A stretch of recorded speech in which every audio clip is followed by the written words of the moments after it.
Juliane Koepcke, Surviving the Amazon Jungle, 1971, Peru. On Christmas Eve, 1971, 17-year-old Juliane Koepcke boarded Lanza Flight 508 with her mother, filled with the excitement of the holidays. But high above the Peruvian rainforest, that joy turned to terror as the plane flew straight into a violent thunderstorm.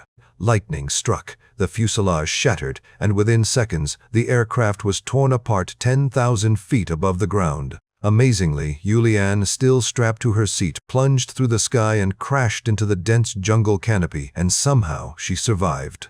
When she opened her eyes, she was lying amid the wreckage, bruised, bleeding, and completely alone in the heart of the Amazon. Her collarbone was broken, one eye swollen shut, deep cuts covered her body. Around her stretched an endless sea of green, the humid air thick with silence and uncertainty. But Juliane was no ordinary girl. The daughter of German biologists who had spent years in the jungle, she possessed instincts that would soon become her only lifeline. Remembering her father's advice, she began to follow the sound of running water, knowing rivers often led to civilization. For 11 grueling days, Juliane pushed forward through the unforgiving rainforest, barefoot, hungry, and in constant pain. She endured torrential rain, swarms of biting insects, and sleepless nights beneath the open sky. Her only food was a few pieces of candy she'd found among the debris. Infection set in, and maggots burrowed into the wounds on her arm, yet she refused to give up. At last, weak and half-conscious, Juliane stumbled upon a canoe beside a small shelter. Salvation was near. A group of local lumbermen soon discovered her, treated her wounds with gasoline, and carried her to safety. Out of 92 passengers aboard Flight 508, Juliane Koepcke was the only survivor. Her incredible story of endurance and courage spread across the world, a shining reminder of human resilience and the unbreakable will to live. Even today, her journey through the heart of the Amazon stands as one of the most astonishing survival stories in history. Aron Ralston, trapped in Blue John Canyon, 2003, USA. In April 2003, 27-year-old Aron Ralston set out to explore the rugged canyons of Utah. Confident and experienced, he carried only the essentials: a backpack, ropes, and a multi-tool knife. It was a solo adventure he had done many times before. But in the remote stillness of Blue John Canyon, fate took a devastating turn. While descending through a narrow passage, a massive boulder suddenly shifted, crushing his right arm against the canyon wall. In an instant, his freedom was gone. For 5 long, agonizing days, Aron was trapped. He rationed the little water he had, ate the last of his snacks, and when desperation grew unbearable, he even drank his own urine to stay alive. He tried everything to escape, tugging, levering, carving at the rock, even chipping away pieces of stone. But the boulder wouldn't move. As exhaustion and dehydration set in, his mind began to drift. He recorded messages on his camera, saying goodbye to the people he loved, convinced he would never make it out alive. Then, on the 6th day, when death felt inevitable, Aron made an unthinkable choice. Using the dull blade of his multi-tool, he began to amputate his own arm. The pain was beyond imagination, but his will to live was stronger. When it was finally over, he was free, but his fight for survival had only just begun. With one arm gone and blood still flowing, he rappelled down a 65-foot cliff and hiked for miles under the blazing desert sun, weak and fading. At last he came across a family of hikers who raised the alarm and brought help. Aron Ralston survived. His story spread around the world, not just as a tale of endurance, but as a powerful reminder of the strength buried deep within the human spirit. He later wrote about his ordeal in Between a Rock and a Hard Place, which inspired the film 127 Hours. Even today, Aron continues to climb, hike, and share his story, living proof that courage can rise even in the face of the impossible. Stephen Callahan, 76 Days Adrift at Sea, 1982, Atlantic Ocean.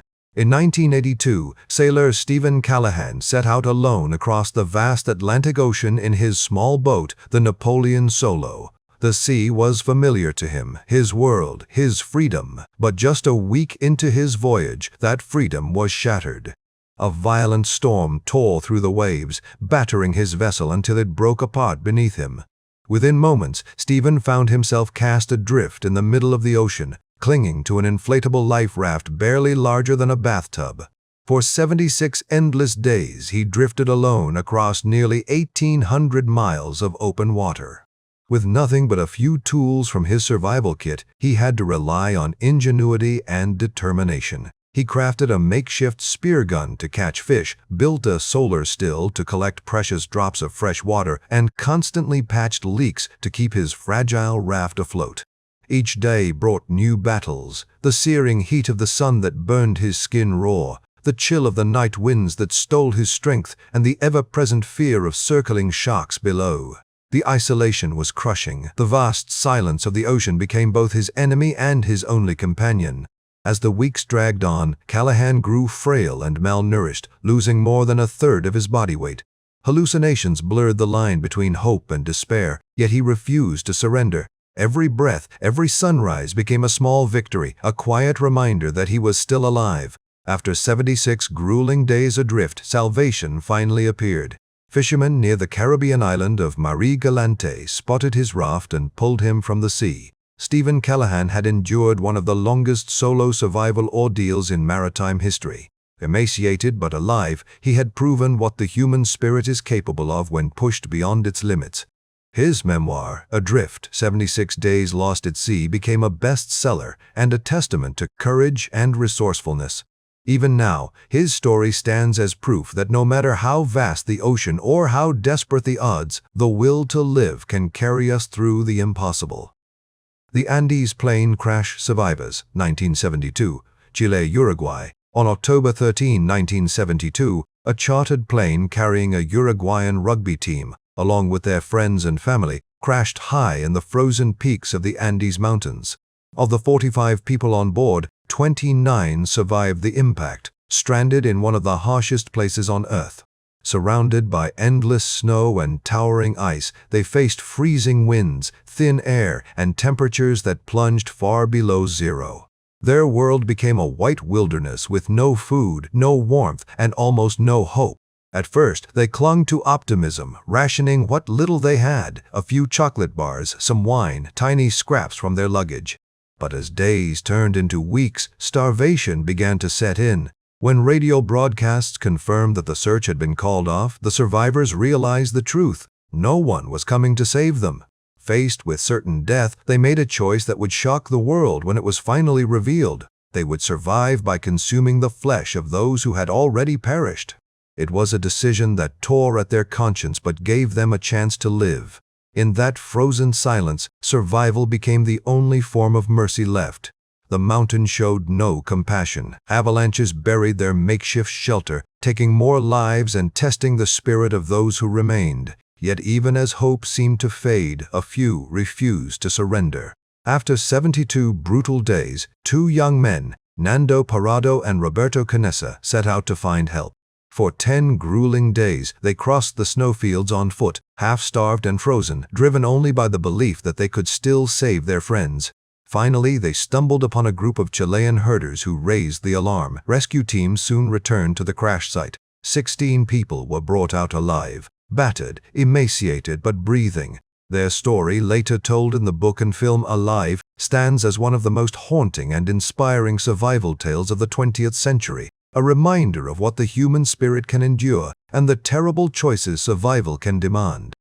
Hugh Glass, Mauled by a Grizzly, 1823 USA. The story of Hugh Glass is one of the most extraordinary tales of survival and raw determination ever told.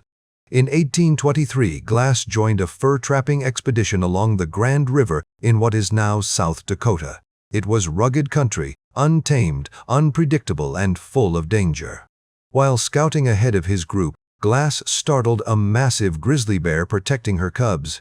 The attack was sudden and brutal. The bear tore into him, breaking bones, ripping flesh, and leaving wounds so deep his ribs were exposed. When his companions found him, they were horrified. Believing he had no chance of survival, they carried him for a time before finally leaving him behind, half-buried, covered with a blanket, and left to die alone on the frontier. But Hugh Glass refused to die. Barely conscious and unable to walk, he began to crawl, inch by painful inch, across the wilderness. Every movement sent waves of agony through his broken body, yet he kept going. He scavenged for berries, chewed on roots, and ate whatever he could find, even scraps from the carcasses of animals left behind by wolves.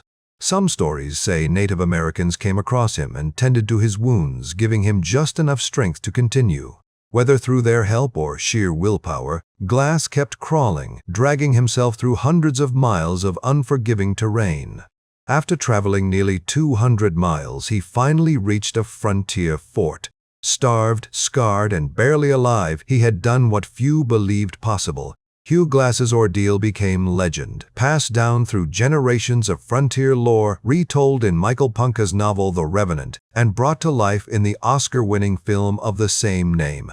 But beyond legend, his story is a testament to something far deeper, the strength of the human will.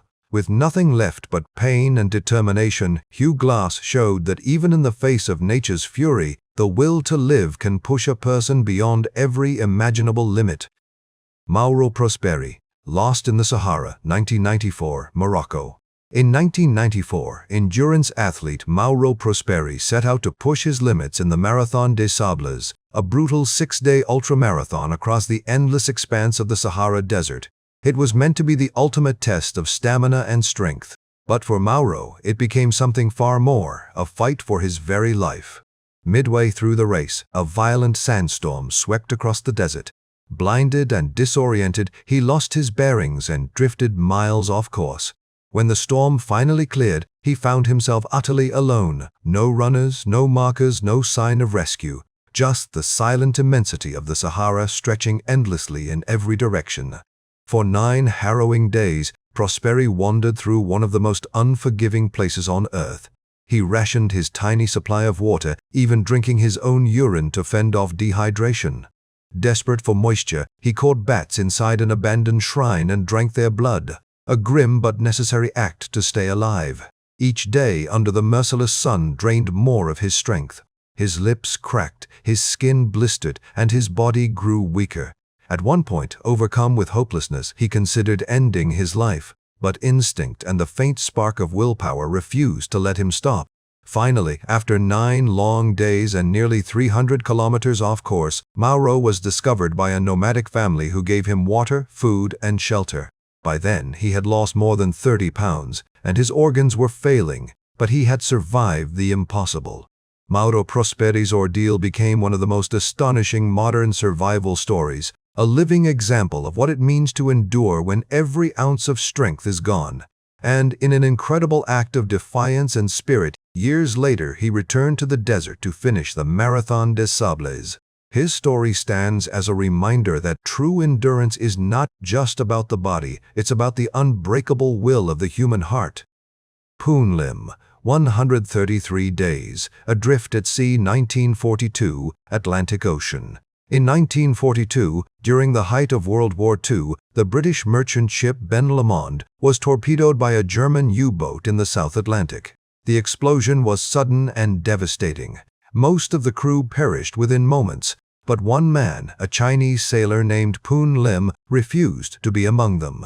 Clinging to life in the open ocean, Lim found a small wooden life raft and pulled himself aboard. It held only a few rations, some biscuits, sugar, and a small supply of water. With nothing but the endless sea surrounding him, he began a fight for survival that would last an incredible 133 days, the longest known solo survival at sea. At first, he lived off the meager provisions he had, but soon they were gone, and necessity forced him to adapt. He fashioned hooks and fishing lines from bits of wire, caught fish, collected rainwater, and trapped seabirds that landed on his raft, drinking their blood and eating their flesh raw to stay alive. When sharks began circling, Lim fought them off with a knife tied to a pole. On one occasion, he even managed to kill a small shark, using its meat for food and its liver for vital nutrients. Every day was a test, the searing heat by day, the cold winds at night, the salt sores that burned his skin, and the crushing loneliness of the endless horizon. His raft often leaked, and he worked tirelessly to patch it. To keep track of time, he tied knots in a rope, small marks of hope that reminded him he was still alive, still waiting to be found. Finally, after 4.5 months adrift, Poon spotted a fishing boat off the coast of Brazil. The fishermen pulled him aboard, thin, weak, and sun-scorched, but alive. Doctors later called his survival nothing short of miraculous. Poon's ingenuity and strength became legendary. His methods were later studied and used to improve naval survival training around the world. His story is more than a tale of endurance. It's proof of one man's unshakable will to live against the vast, merciless power of the ocean. Joe Simpson and Simon Yates. Touching the Void, 1985, Peru. In 1985, two young British climbers, Joe Simpson and Simon Yates, set out to scale the treacherous Choula Grande in the Peruvian Andes, a towering 20,000-foot peak that few had dared to attempt. Their climb was long and brutal, but they reached the summit, exhausted yet triumphant. That sense of victory, however, would be short-lived. On the descent, disaster struck. Joe fell and shattered his leg, an injury that, in such remote and icy terrain, meant almost certain death. Far from help, with a storm closing in, the two men faced an impossible situation. Simon refused to abandon his partner. In freezing winds and near whiteout conditions, he tied ropes together and began lowering Joe down the mountain, section by section. For hours he fought fatigue, frostbite, and fear. But then tragedy struck again. Joe slipped over the edge of an unseen ice cliff, leaving Simon anchored above, holding the full weight of his injured friend.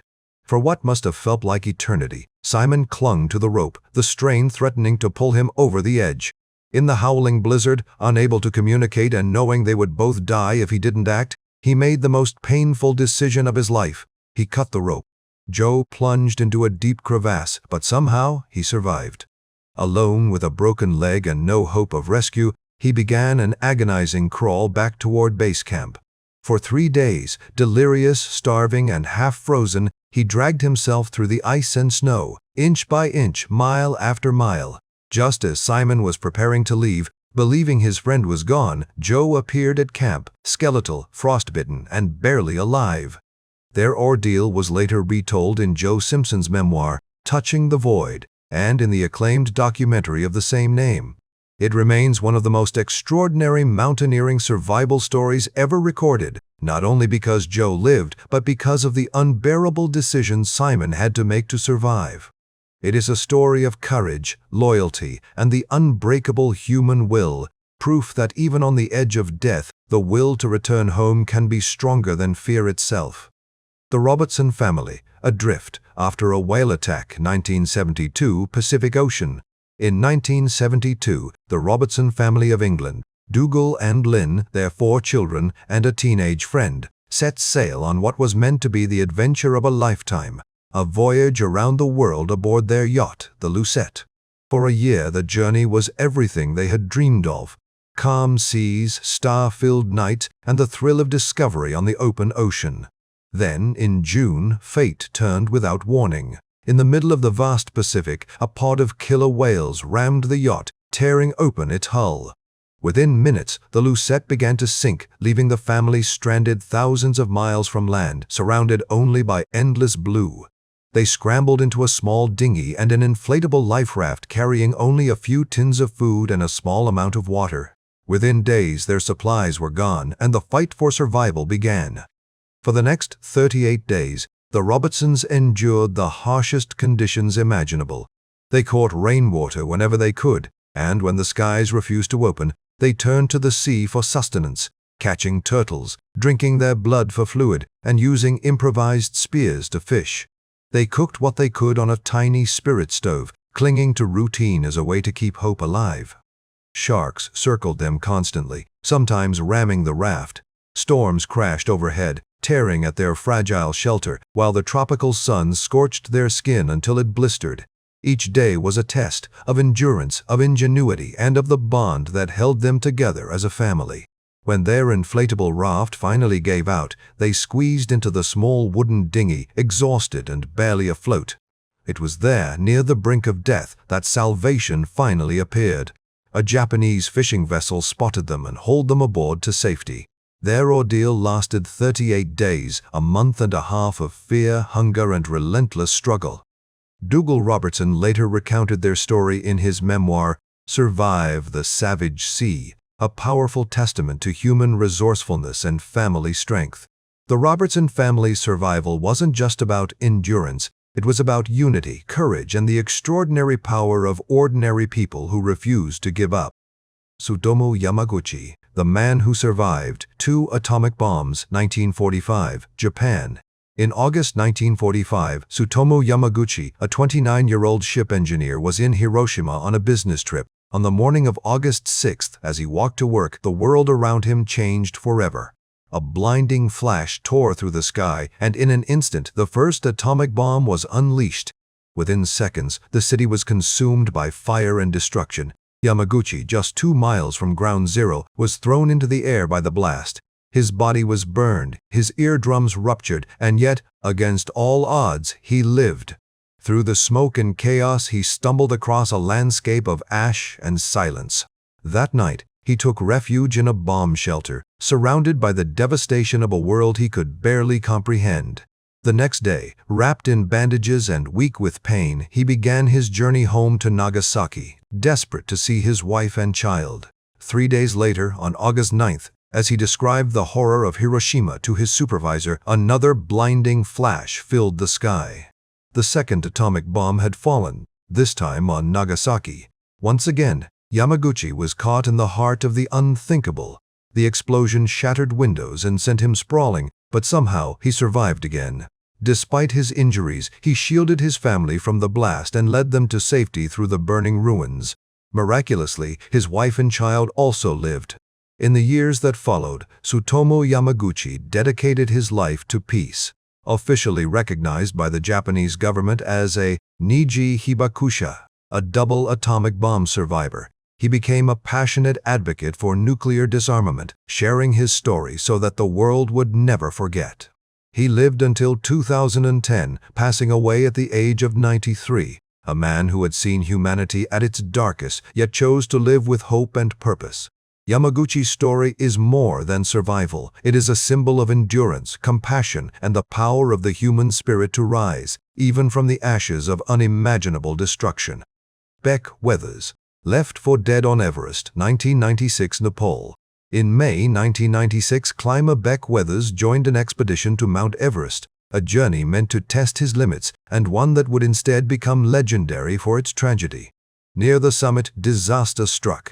Beck was blinded by the glare of the sun reflecting off the snow blindness so severe that he could barely see his own hands. Trapped high in the death zone, with air too thin to breathe and temperatures plummeting, his team had no choice but to leave him behind. As a brutal storm swept across the mountain, winds howled and snow buried everything in white. Weathers collapsed, freezing where he lay. When other climbers found him hours later, his face was gray, his skin hard with ice. They checked for signs of life and found none. Believing him gone, they moved on, but the mountain hadn't claimed him yet. 18 hours later, something inside him stirred. Against every law of nature, Beck Weathers regained consciousness. Half-blind, frost-bitten, and barely able to move, he somehow rose to his feet, driven by something deeper than instinct, perhaps the last flicker of life refusing to go out. He began stumbling through the storm, one step at a time, back toward camp. When his companions saw him approaching, they couldn't believe their eyes. The man they had left for dead was walking. Beck's rescue from the upper slopes of Everest remains one of the most extraordinary in mountaineering history. He lost his nose, one arm, and parts of both hands to frostbite, but he survived and went on to tell his story in his memoir, Left for Dead. His ordeal was later chronicled in John Krakauer's Into Thin Air and depicted in the film Everest. Beck Weathers' survival wasn't just a victory over the elements, it was a defiance of fate itself. Frozen, abandoned, and all but gone, he fought his way back from the edge of death. In the heart of the world's coldest storm, his will to live burned hotter than ever. Alexander Selkirk, the real Robinson Crusoe, 1704, Chilean coast. Long before modern survival tales captured the world's imagination, there was Alexander Selkirk, a Scottish sailor whose real-life ordeal would inspire the legend of Robinson Crusoe. In 1704, during a privateering voyage in the South Pacific, Selkirk quarreled bitterly with his captain. Convinced the ship was unseaworthy, he made a fateful demand to be left ashore on an uninhabited island off the coast of Chile. The captain agreed, and so, with a musket, a knife, a few tools, and a Bible, Alexander Selkirk was abandoned, completely alone. At first, fear and regret consumed him. The island was wild and silent, and starvation came close. But slowly, necessity became his teacher. He learned to hunt goats for meat and milk, to build shelters from branches and grass, and to fashion clothing from animal hides. His Bible became his only voice in the emptiness, a way to keep his sanity and spirit alive. Months turned into years. He grew stronger, faster, more attuned to the rhythm of the island. He tamed feral cats for company and could outrun goats across the hills barefoot. Yet, beneath his hardened exterior, he longed for the sound of another human voice. Isolation tested not just his body, but his soul. When rescue finally came, after 4 years and 4 months, Selkirk was barely recognizable. Lean, sun-darkened, and almost primal, he had become a man shaped by survival itself. His story spread quickly through sailors' circles, eventually inspiring Daniel Defoe's classic novel Robinson Crusoe. But unlike fiction, Selkirk's tale was entirely real, a profound testament to human resilience and the unbreakable will to endure even when the world falls completely silent. Louis Zamperini, Unbroken, 1943, Pacific Ocean and Japan. Louis Zamperini's life reads like something out of a movie, but every moment was real. A gifted athlete and former Olympic runner, he traded stadium cheers for the roar of war, serving as a U.S. Air Force bombardier during World War II. In 1943, while on a rescue mission over the Pacific, fate struck hard. His B-24 bomber malfunctioned and crashed into the ocean, tearing apart on impact. Out of the entire crew, only 3 men survived. Clinging to 2 small life rafts, they were left adrift on an endless sea.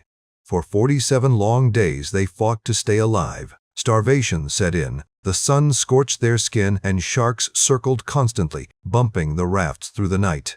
They caught fish and seabirds with their bare hands, drinking rainwater drop by drop.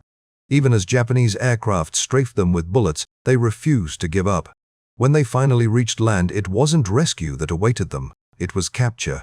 Zamperini was taken to Japanese prison camps where he endured years of beatings, starvation, and humiliation. One guard in particular, a man known as the Bird, made it his mission to break him. But no matter how much pain he suffered, Louis never bowed.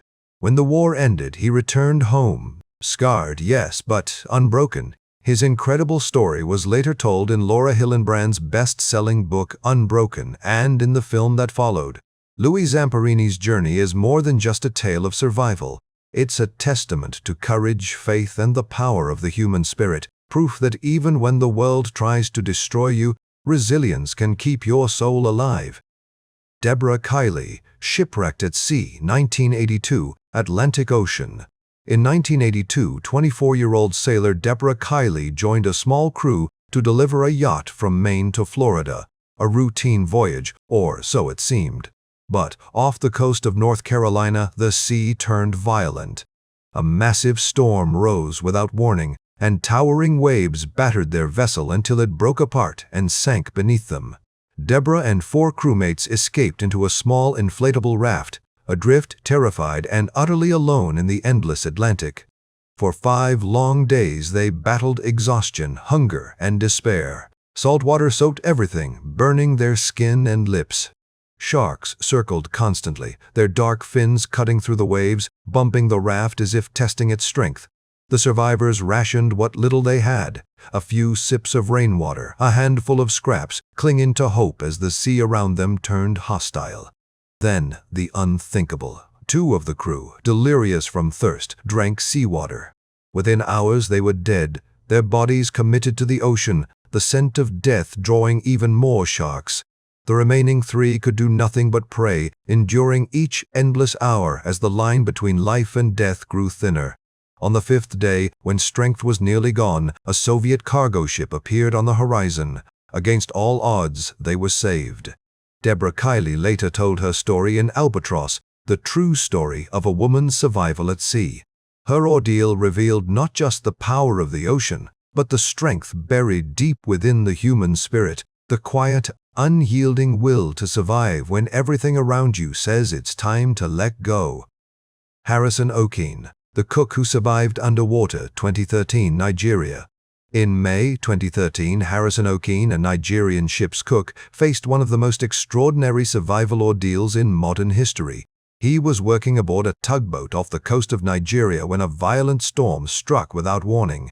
Within moments, massive waves capsized the vessel, sending it plunging deep into the Atlantic Ocean. As the ship sank, Okene was thrown into chaos and darkness. When the noise stopped, he realized the unthinkable. He was still alive, trapped inside the overturned hull, more than 100 feet beneath the surface. In total darkness, surrounded by cold seawater and the lifeless bodies of his crewmates, he stumbled upon a small pocket of trapped air. For 3 endless days he survived inside that tiny space, freezing, terrified, and utterly alone. He sipped from a single bottle of Coca-Cola, whispered prayers into the silence, and fought back panic as the oxygen thinned with every breath. The metallic groans of the wreck echoed through the water, each sound a reminder that his fragile sanctuary could collapse at any moment. Then, in a moment of pure miracle, salvation arrived. A team of rescue divers searching for bodies entered the wreck. As one diver moved through the debris, a hand reached out and grabbed his, a living hand. The diver recoiled in shock. Against every expectation, Harrison Okene was alive. When he was finally brought to the surface, the world watched in disbelief. His survival defied logic and science. A man trapped underwater for nearly 3 days, kept alive by faith, hope, and the faint pocket of air that refused to let him go. Harrison Okene's story is a powerful reminder that even in absolute darkness, when the world above has long stopped searching, the will to live can still burn bright enough to bring you back from the depths. Which of these stories blew your mind the most? Let me know in the comments below. Don't forget to like, share, and subscribe for more incredible true stories from history, because sometimes truth is far more unbelievable than fiction.